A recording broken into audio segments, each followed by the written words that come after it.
बिस्मिल्लाहिर्रहमानिर्रहीम। अस्सलामुअलैकुम वीवर्स, आप देख रहे हैं सिरात मुस्तकीम सऊदी न्यूज़ चैनल। आज 2 जून 2025 है और 5 ज़िलहज 1446 इस्लामी तारीख है।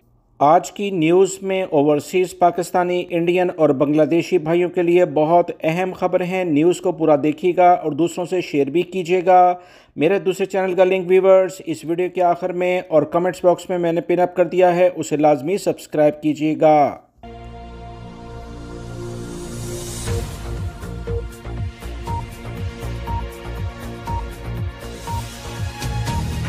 पाकिस्तान में गुज़िश्ता चंद दिनों से अमन व अमान एक बार फिर से बुरी तरह से मुतासिर हो रहा है। पाकिस्तानी मीडिया रिपोर्ट्स के मुताबिक बॉर्डर पार से प्रॉक्सीज़ के इस्तेमाल करके मुल्क के अमन व अमान को ख़राब करने की कोशिश की जा रही है। दहशतगर्दी की इस नई लहर में ना तो तलबा महफूज है, ना ही सिक्योरिटी इदारे, ना ही आला हुकूमती इदारे। दहशतगर्द खुलेआम दहशतगर्दी कार्रवाइयाँ करके वापस चले जाते हैं। बैठे बिठाए पूरे शहर का कंट्रोल संभाल कर खौफ व राज फैलाते हैं। इस बारे में फील्ड मार्शल आसिम मुनीर का कहना है कि पाकिस्तान में शुरू प्रॉक्सी वॉर भारतीय हमायत याफ्ता शरपसंदों की जानिब से की जा रही है और दुश्मन हमारी कामयाबी, तरक्की और अमन को तबाह करने के लिए हर हद क्रॉस कर रहा है। हमारे पास मुकम्मल ठोस सबूत मौजूद हैं। दुश्मन याद रखे कि पाकिस्तानी फौज किसी भी खतरे से और किसी भी तरह की सूरत हाल से निपटने के लिए मुकम्मल तौर पर तैयार है। किसी भी नए ऑपरेशन से पहले दुश्मन को पुरानी शिकस्त और इनके डिफेंस के आला ओहदेदारों के बयानात लाजमी याद रखने चाहिए, जिसमें उन्होंने इंटरनेशनल मीडिया के सामने तारीखी शिकस्त का एतराफ़ किया है।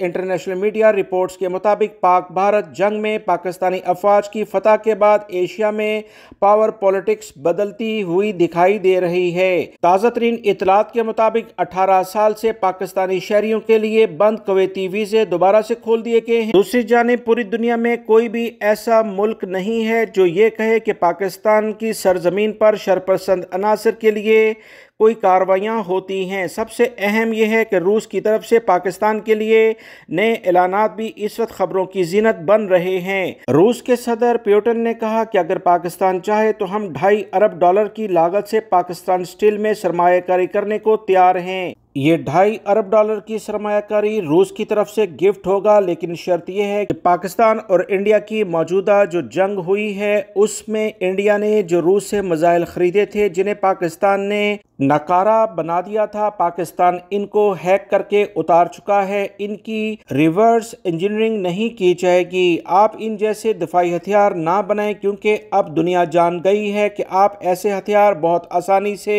बना सकते हैं। वजीर आजम शहबाज शरीफ की तरफ से $2.5 अरब की ऑफर तो कबूल कर ली गई है, लेकिन हथियारों की री इंजीनियरिंग का फिलहाल पाकिस्तान की जानिब से कोई जवाब नहीं दिया गया है। व्यूअर्स, इस अहम खबर के बाद भारतीय अहम ओहदेदारों के बयानात भी सामने आने लगे हैं। भारतीय रहनुमाओं का कहना है कि खित्ते से पावर पॉलिटिक्स का यूं अचानक तब्दील हो जाना हमारी फॉरेन पॉलिसी की नाकामी का मुंह बोलता सबूत है।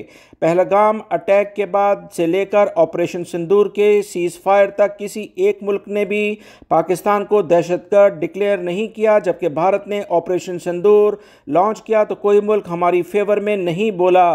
खलीजी ममालिक अमरीका हत्ता के रूस तक पाकिस्तान की तारीफ करते दिखाई दे रहे हैं, जो हमेशा हमारे दोस्त और हमारे स्ट्रेटेजिक पार्टनर रहे हैं। इसके साथ बीबीसी की एक रिपोर्ट भी जारी हुई है जिसमें कहा जा रहा है कि पाकिस्तान और इंडिया की कशीदगी में भारतीय हथियारों के मैदान जंग में नाकामी, और वो भी पाकिस्तान के हाथों, किसी ने सोची नहीं थी। जहां जहां पाकिस्तानी अफवाज की तरफ से हमले किए गए वहां मोबाइल सिग्नल्स और रडार बुरी तरह से मुतासिर हुए। इंडिया के बहुत बड़े इलाके में घंटों बिजली मुनक़ता रही, मोबाइल सिग्नल्स बंद हो गए, बहुत सारे इदारे साइबर अटैक की जद में आ गए। व्यूअर्स, इसी रिपोर्ट में मजीद कहा गया है कि 10 मई की सुबह पाकिस्तान से भारत में होने वाले साइबर अटैक 20 से 25 साल नौजवानों के एक ग्रुप ने किए। ये नौजवान साइबर कमांड फोर्स में ज़ेर तरबियत थे।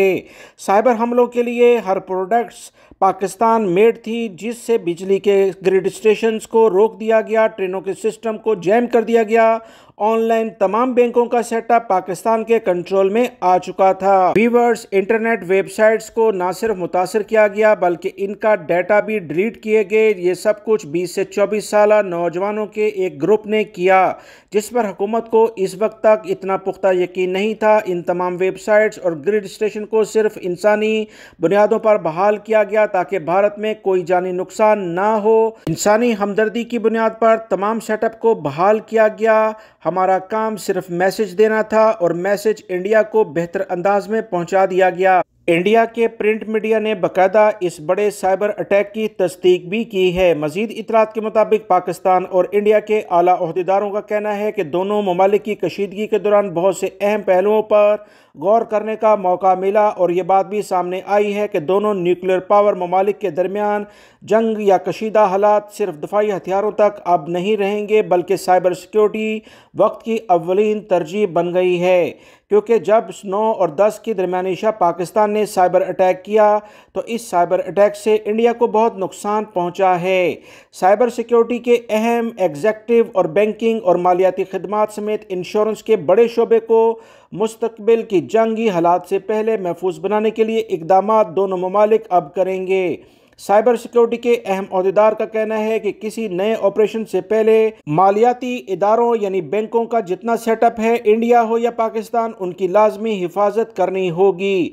दोबारा बॉर्डर पार से किसी भी साइबर हमले के नतीजे में तबाहकुन नताइज भुगतना पड़ सकते हैं। ऑपरेशन सिंदूर हमें साइबर सिक्योरिटी के हवाले से अहम इकदाम करने का मौका मिल चुका है। इस वक्त भारत में साइबर सिक्योरिटी के लिए इस्तेमाल होने वाले प्रोडक्ट्स में 10% से कम भारतीय प्रोडक्ट्स हैं, जबकि बाकी तमाम प्रोडक्ट्स गैर मुल्की कंपनियों पर मुश्तमिल हैं। इंडिया के अहम ओहदेदारों का कहना है कि जो दूसरे ममालिक की प्रोडक्ट्स हम साइबर सिक्योरिटी के लिहाज से इस्तेमाल करते हैं, ये साइबर हथियार हमारे मालियाती निज़ाम को प्रोटेक्ट रखने के लिए काफ़ी नहीं होंगे। सिंदूर ऑपरेशन हमारी साइबर सिक्योरिटी की असल हकाइक दुनिया के सामने ला चुका है। हमें बहुत काम करना है। व्यूअर्स, भारतीय अखबारात ने इस बात की तमाम तर तस्दीक कर दी है कि भारतीय रुकन पार्लियामेंट जो कि डेलीगेशन दुनिया के मुख्तलिफ ममालिक में जाकर पाकिस्तान मुखालिफ बयानियां बनाने लगे हैं, इन्हें अभी तक दुनिया के किसी भी मुल्क से मुकम्मल सपोर्ट नहीं मिल पाई है, जिस पर इंडियन गवर्नमेंट और वहां का मीडिया हैरान है। व्यूअर्स, बाकायदा तौर पर बहुत सारे जराए से इतलात मिल रही हैं कि इंडिया के बॉर्डर का बहुत सारा इलाका इस वक्त पाकिस्तानी फौज के कंट्रोल में है। करतारपुर कॉरिडोर के दरवाजे से तकरीबन 700 मीटर के फासले पर पाकिस्तानी फौज आसानी से देखी जा सकती है। इस पूरे इलाके में अवाम बड़े अच्छे तरीके से तमाम सूरत हाल को देख रहे हैं, जिसकी बिना पर इंडियन गवर्नमेंट पर काफी ज्यादा प्रेशर आ रहा है। इंडिया के जराए अबलाग से कहा गया कि अगर कशीदगी 1 से 2 घंटे मजीद बरकरार रहती तो पाकिस्तानी फौज पूरे इलाके का मुहासरा कर चुकी होती। पाकिस्तान के हुकाम का कहना है कि भारत तहरीरी तौर पर एतराफ़ करे कि पाकिस्तानी फौज भारतीय इलाकों में पहुंच चुकी है। भारत एतराफ़ करे कि पायलट शिवांगी पाकिस्तानी अफवाज के पास है। भारत एतराफ़ करे कि पाकिस्तानी फौज LOC के अंदर इंडियन इलाके में आकर बैठ चुकी है। जब ये लिखकर हमें दिया जाएगा, भारत की 126 चौकियां पाकिस्तान फौज के कंट्रोल में है। अगर भारत तहरीरी तौर पर एतराफ़ करता है कि पाकिस्तानी फौज 22 अप्रैल वाली पोजीशन पर वापस चली जाएगी। काली माता के मंदिर के एतराफ़ के रहायशी इलाके इस बात के गवाह हैं कि वो इलाके पाक फौज के कब्जे में हैं। इन्हीं मामलात को हल करने के लिए बॉर्डर पार से ऑपरेशन शील्ड के हवाले से खबरें गर्दिश कर रही हैं और कहा जा रहा है कि पाकिस्तान में 10 जून तक हाई अलर्ट रहेगा। बॉर्डर पार से दोबारा आग भड़क सकती है। पाकिस्तानी अफवाज इसके लिए मुकम्मल तैयार हैं।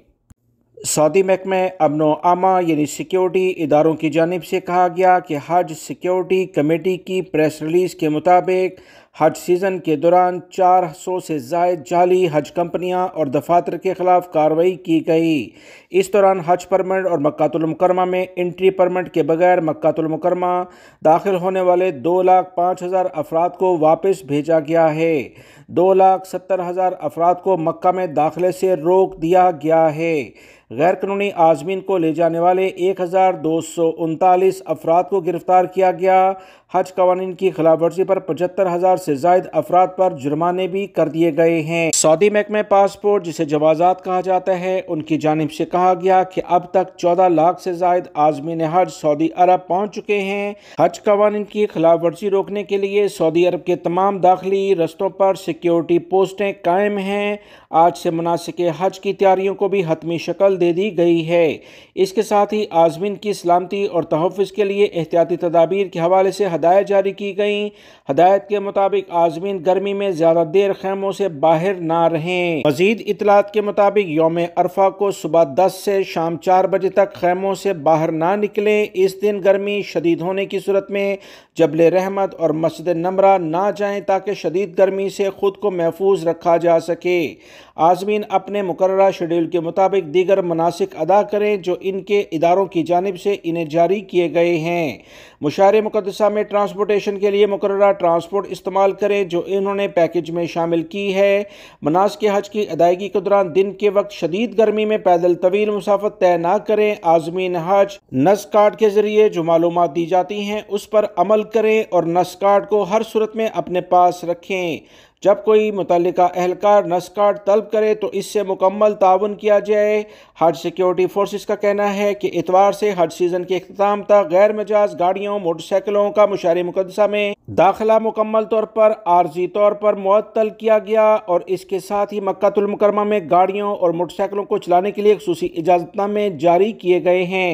हज तैयारियों के दौरान वजारत तिजारत और बल्दिया की तफ्तीशी टीमों ने मार्केटों, दुकानों और होटल्स की चेकिंग का काम मजीद तेज कर दिया है। गुज़िश्ता एक माह के दौरान मक्कातुल मुकर्रमा में 28,000 तफ्तीशी दौरे किए गए।